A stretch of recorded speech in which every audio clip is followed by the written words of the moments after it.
नमस्कार दोस्तों, मैं हूं विकास मैठानी और एक बार फिर से स्वागत है आपका हमारे YouTube चैनल में। कैसे हैं आप सब लोग? उम्मीद है आप सभी अच्छे से ही होंगे। दोस्तों, आज हम बात करेंगे संगीत के कुछ महत्वपूर्ण जानकारियों के बारे में, क्योंकि कोई भी काम करने से पहले हमें उसके बारे में अच्छी तरह से जान लेना चाहिए। सबसे पहले बात करते हैं, पहला जो क्वेश्चन हमारा है, तो संगीत किसे कहा गया है? संगीत किसे कहा गया है? तो गायन, वादन और नृत्य, इन तीनों के समावेश को संगीत कहा गया है,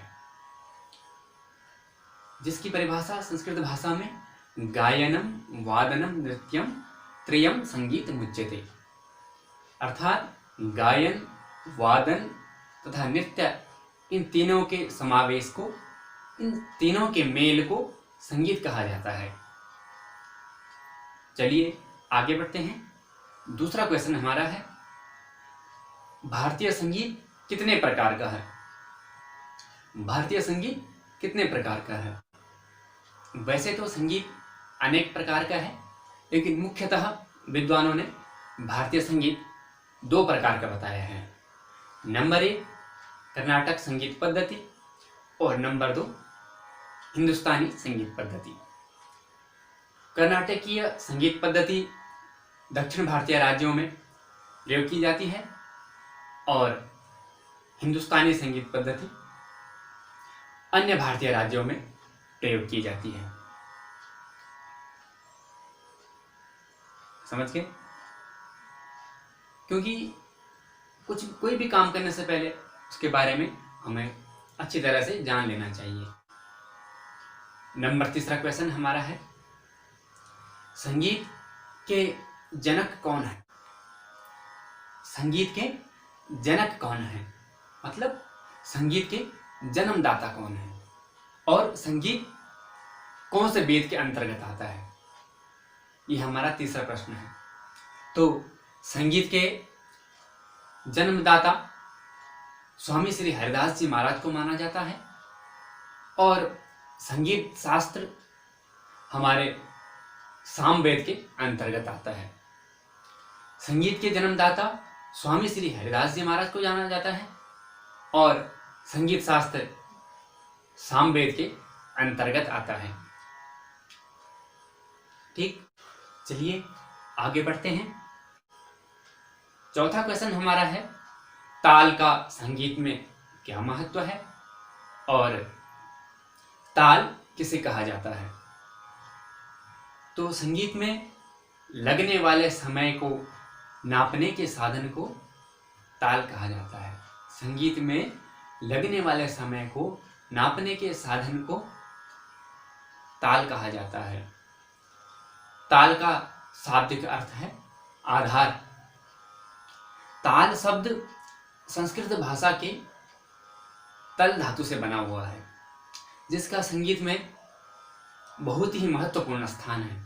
यदि ताल न हो, बिना ताल के संगीत को अनिब्ध संगीत कहा जाता है। बिना ताल के संगीत को अनिब्ध संगीत कहा जाता है। ताल विभिन्न मात्राओं के संयोग से बनता है। ताल विभिन्न मात्राओं के संयोग से बनता है, जैसे कि 3 ताल 16 मात्रा का और 1 ताल 12 मात्रा का, रूपक ताल 7 मात्रा का, अन्य सभी ताल। और विद्वानों का कहना है कि संगीत में बेसुरा चल जाएगा, लेकिन बेताला नहीं चलेगा। चलिए आगे बढ़ते हैं। 5वां क्वेश्चन हमारा है, लय किसे कहते हैं या लय किसे कहा जाता है? तो संगीत में समय की समान गति को लय कहा जाता है। लय का संगीत में बहुत ही महत्वपूर्ण स्थान है।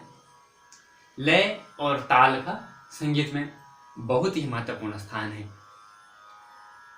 ताल यदि शरीर है तो लय उसकी आत्मा है।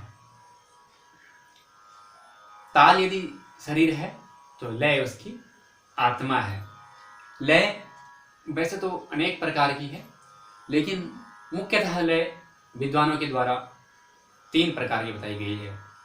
नंबर 1 विलंबित लय, नंबर 2 मध्य लय और नंबर 3 द्रुत लय। तो ये थी लय की परिभाषा। दोस्तों, यदि आपको हमारा वीडियो पसंद आए तो लाइक कीजिएगा, शेयर कीजिएगा, और यदि आपने अभी तक हमारा YouTube चैनल सब्सक्राइब नहीं किया है तो सबसे पहले हमारा चैनल सब्सक्राइब करें, जिससे कि आप पा सकेंगे हमारे आने वाले सारे